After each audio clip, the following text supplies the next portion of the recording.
But I'm here really today because Cytokinetics is a company that I've been working at since we started in 1998 that's interested in developing therapies for muscle disease. And I'll tell you what we've focused on for the time being has really been muscle contractility. How can we improve the function of muscle by targeting muscle contractility?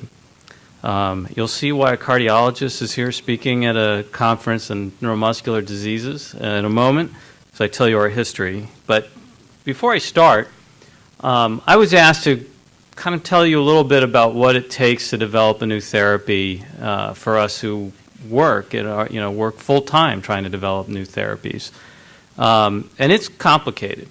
To get a drug approved through the FDA is not a simple deal.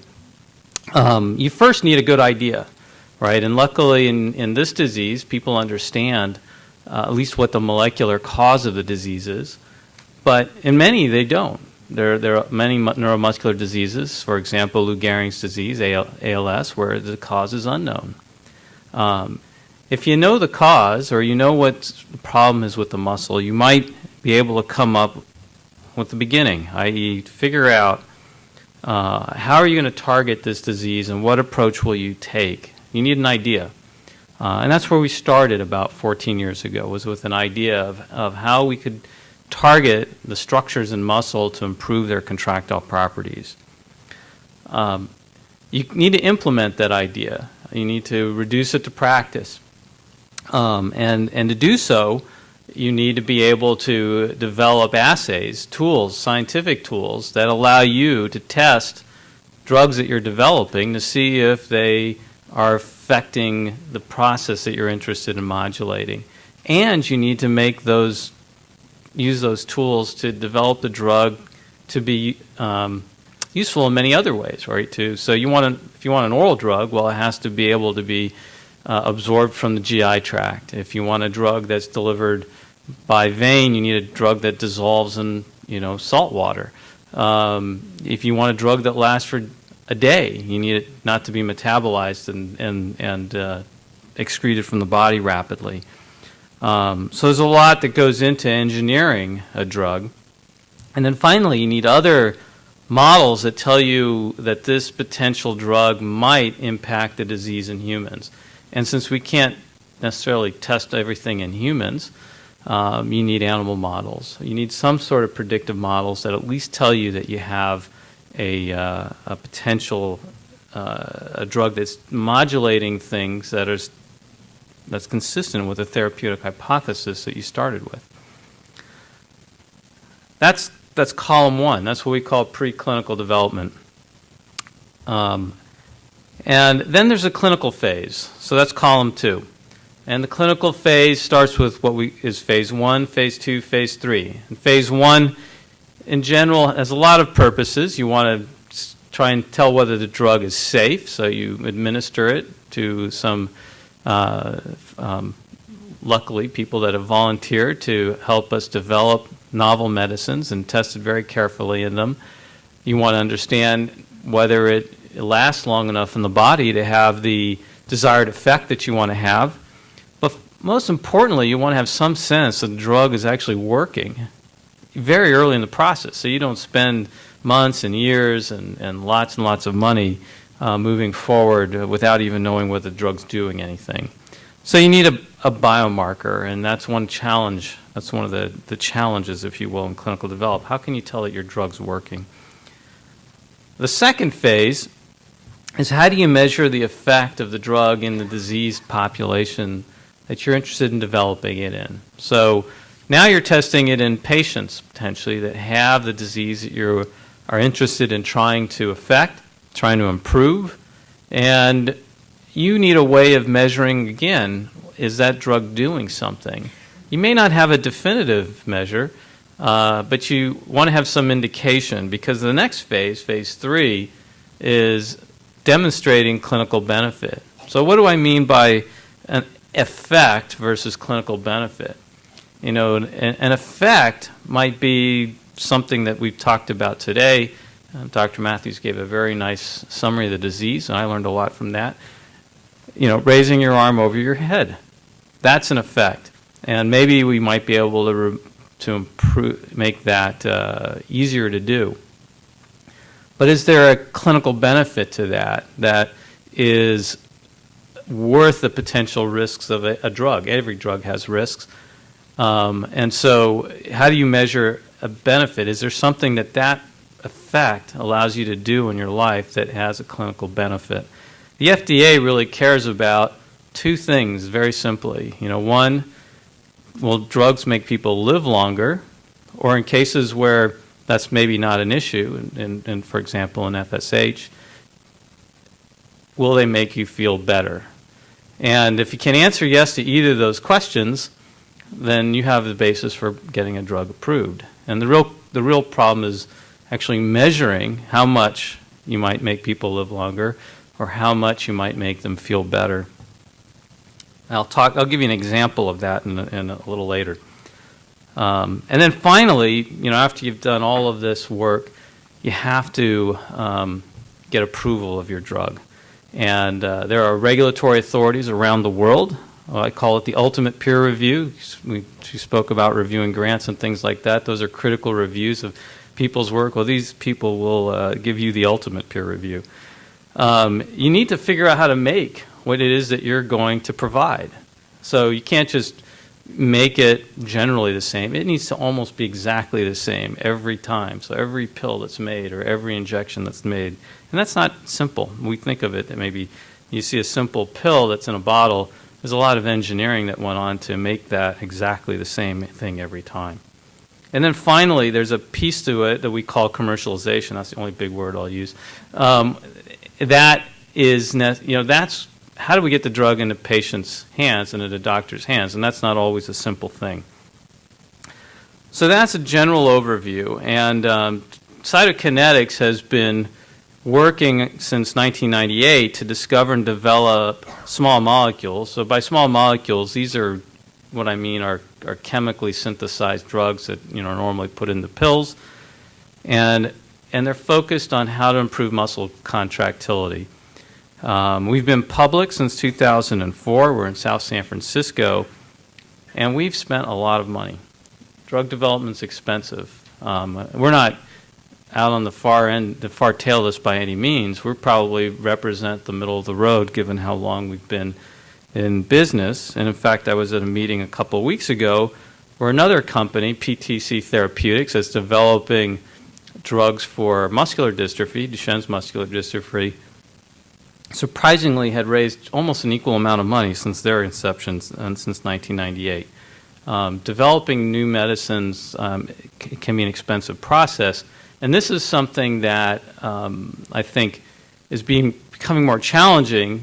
There are all kinds of economic challenges that we've come to face over the last few years, but the funding of biotechnology, of developing new therapies, because the process takes a long time, the challenge of that funding is becoming more difficult as time goes on.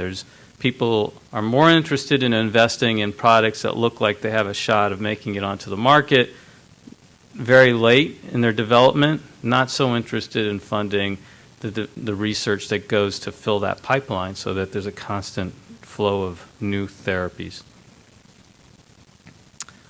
So what is it that we work on? We work on the contractility of muscle, as I said. That's a muscle cell up in the top left panel. It's a beautiful looking object, very orderly in the way it's arranged. It's a mini machine. It's put together to cause your arms to be able to move, your legs to be able to walk. And that cell has got thousands of repeating units called the sarcomere. The sarcomere is down there in the right-hand corner. It's composed of thin filaments, which are roadways, and thick filaments, which comprise of motors. And as those motors will grab the roadway, like in a tug of war, and pull on it, causing the sarcomere to shorten. And when you have thousands of these things lined up, you get muscle shortening. And voila, so the muscle shortens. If you want it to relax, the muscle relax. So that interaction is governed by this SNO, which is calcium, that's released from inside of the muscle cell. And on that thin filament is a transmission-like set of proteins that governs the interaction between the motor and the roadway. So that's blown up here are the key elements. The roadway is the purple balls, the actin filament, the transmission is troponin, and the motor is called myosin. And we've worked to try to improve the function of this motor, this sarcomere, with drugs that bind to elements in this structure. How do we start? We started more than 12 years ago by figuring out how to take it apart and then putting it into an assay, a biochemical assay that we could run in plates and tiny little wells at high throughput. We could screen for compounds that would modulate the function of the structure and find potential activators of this structure that served as starting points for developing new drugs. So we find a positive modulator of the contractility of this structure, and then we have to take those drugs and chemically modify them. And we're guided by trying to improve their potency, by trying to make them orally available so you can take them like pills. You can spend several years doing so. And so in the top left-hand corner here is an example of one molecule that started, we've discovered in 2000. And in the bottom right-hand corner is the molecules being tested in people now. It doesn't, I wish they looked a lot different, but believe it or not, it took 1,700 compounds to get from start to finish. And that was found in 2004, and it's now still being tested in humans for the treatment of heart failure. That drug is something that now has a name, omecamtiv mecarbil, and it is an activator of the motor, of myosin. And I tell you this only because this is to do with cardiac muscle, because cardiac muscle is something that we can visualize and we can look at its function. This gave us, I guess, it was good that we started in the heart. Not just because I'm a cardiologist, but because we can see the function of the heart in ways that's much easier to do than to measure the function of skeletal muscle. And the fact that you can see this heart on the right contracting so much better than the heart on the left, this is the same patient after he's received an infusion of this drug, gave us the conviction that these small molecules could improve muscle contractility, and gave us the desire then to move into seeing whether we might develop new ones for skeletal muscle. So what you can see here really is the ventricle in the top of the picture. There we go. And it's contracting better here. This is a patient with pretty severe heart failure, so his contractility is quite poor. And then this is the filling chamber, the left atrium, which is basically a bag here. It doesn't do much at all. But here it's contracting, and it's gotten a lot smaller because the pressures inside the heart have gone down. And then the volume that's moving from atrium to ventricle is much larger here. You can see how much wider that valve is opening than over here. So what about skeletal muscle? We sort of, as we're developing this drug for heart failure, we wanted to look for drugs that might improve skeletal muscle function, because there are a lot of potential indications where those might be useful. FSH is one of them. There are many others here shown on the right where muscle function is abnormal. Most of the approaches people had taken, I'll call them general approaches, meaning this is not an approach that's targeted to a specific disease with a molecular cause, but this is a general approach trying to improve the function of muscle. These approaches have been anabolic, meaning they're really focused on trying to make the muscles bigger rather than improve their contractile function. So we were working on contractile function. And when we looked for activators of the skeletal muscle sarcomere, we found a number of small molecules that target the transmission, the troponin complex. And one of them now we're studying in the clinic in neuromuscular diseases. And that hasn't got a name yet. It just still has a serial number, I'll just call it CK357. And that binds to a different part of the sarcomere. It's called a troponin activator, and it alters the function of the transmission. So it's like we re-geared the transmission in the car and changed the way that this sarcomere functions. And the consequence of doing that are three properties that we had to describe, using animal models and research to tell us, well, what's the consequence of changing that transmission? The first is that they amplify the muscle's response to nerve input. And that's what that graph there on the right shows. I won't go through it, but it shows that for a given nerve input, the muscle contracts with a greater degree of force. And that is a reason that we are investigating the drug in neuromuscular diseases. It also increases muscle power. That's really how fast and how much strength you can contract your muscles with. And the third thing, and maybe the most applicable to FSH, is that this mechanism of action improves muscle fatigability. So that's, with repetitive action, you can show that this delays the onset of fatigue.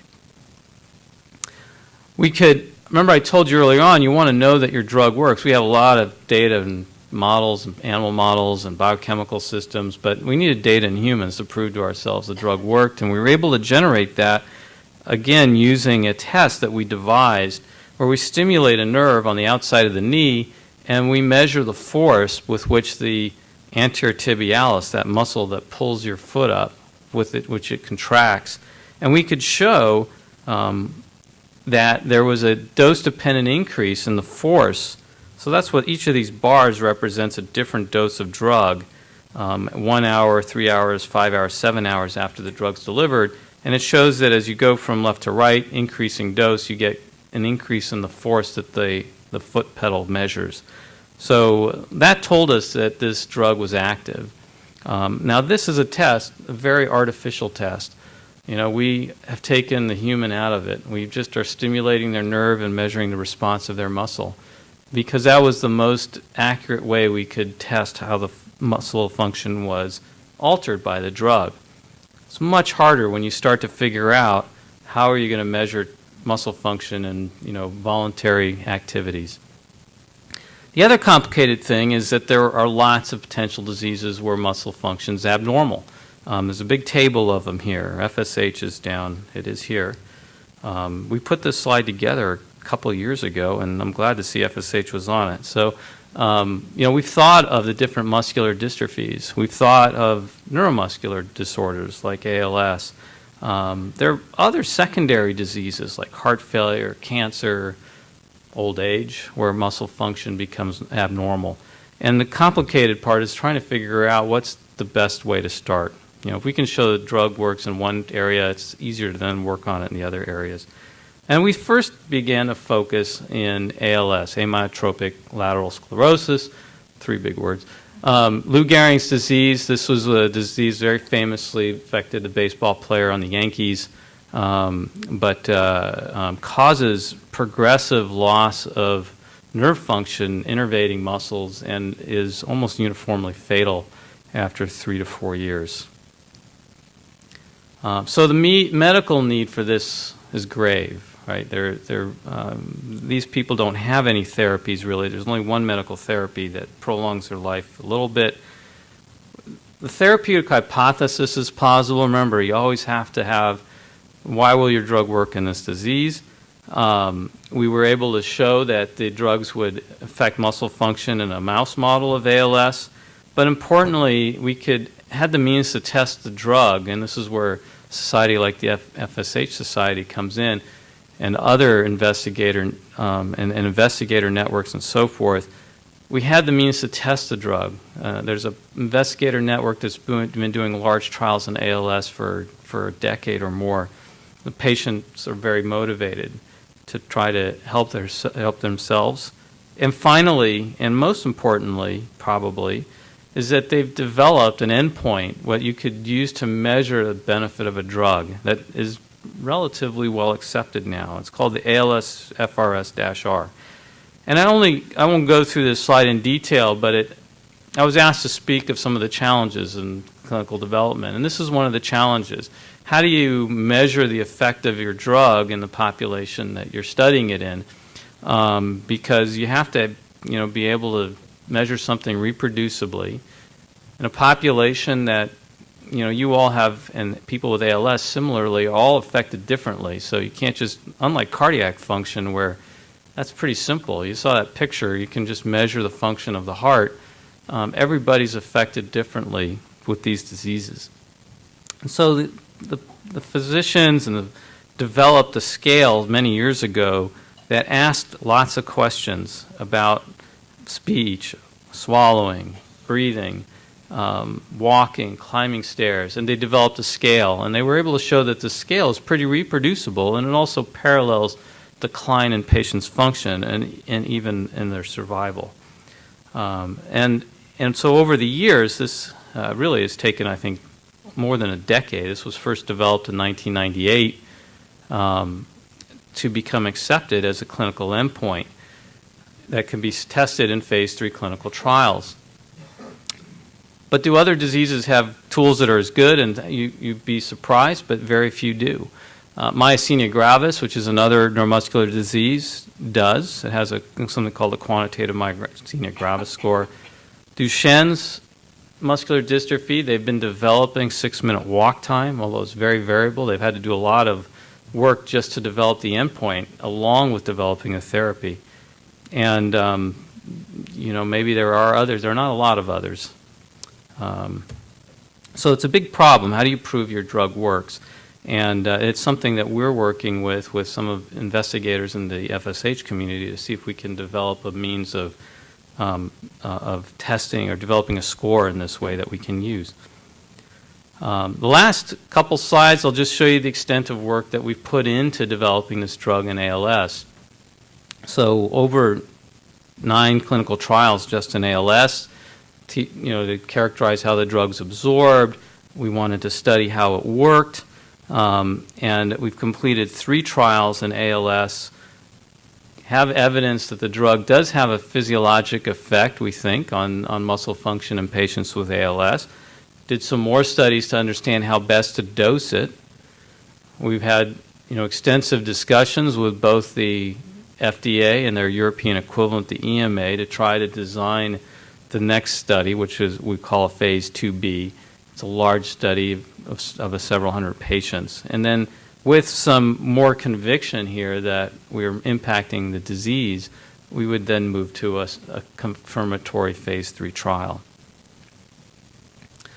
So just to summarize, this is where I started and this is where I'll end. We're moving towards trying to develop new therapies. We're taking, I think us who work in the biotech industry are trying to attack problems from many different angles. It is expensive, and I think you get an idea it's complex, and it takes a while. But you should all, I think, be quite hopeful that we'll be successful because I've been a practicing physician for almost 20 years. I can tell you that the practice of medicine has changed immensely over that time.